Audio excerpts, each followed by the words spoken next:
Любая техника рано или поздно требует замены. Что уж говорить об оборудовании, чья главная функция – измельчать твердую породу, делая ее пригодной для извлечения меди. На обогатительной фабрике процесс реконструкции и внедрения новых технологий с момента ее запуска практически не производился.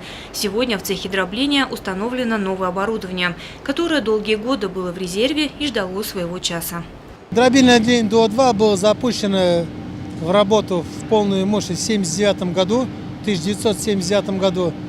В то время производительность руды, переработка руды в дробильном отделении доходила до 3 миллионов 200, ну и может чуть больше.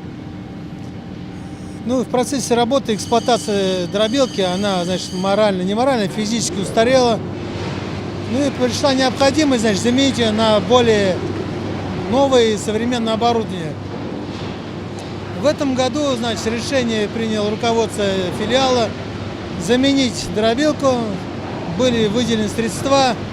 Дробильную технику установила подрядная организация «Восток Металлург-Монтаж». Конечно же, были задействованы и местные специалисты.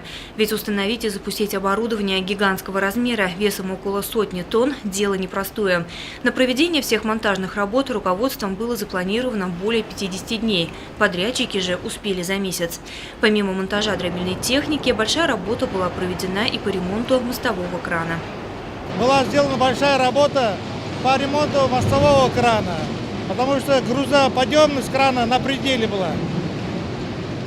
И для безопасности перевели работу мостового крана на дистанционное управление. Дробилка СМД-117 справедливо является самой надежной среди механизмов этого типа.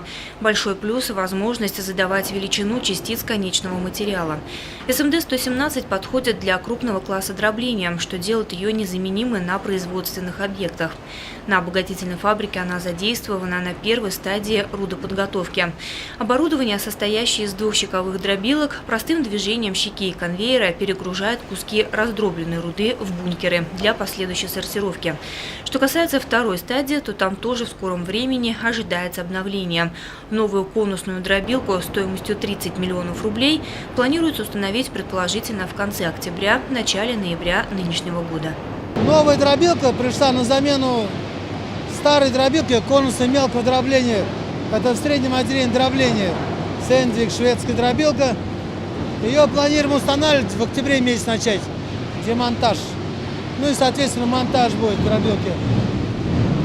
Ну и тоже это силами подрядной организации «Восток Металлург-Монтаж».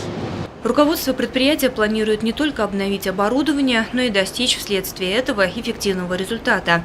Введение в строй новых дробильных установок позволит получить более качественную продукцию.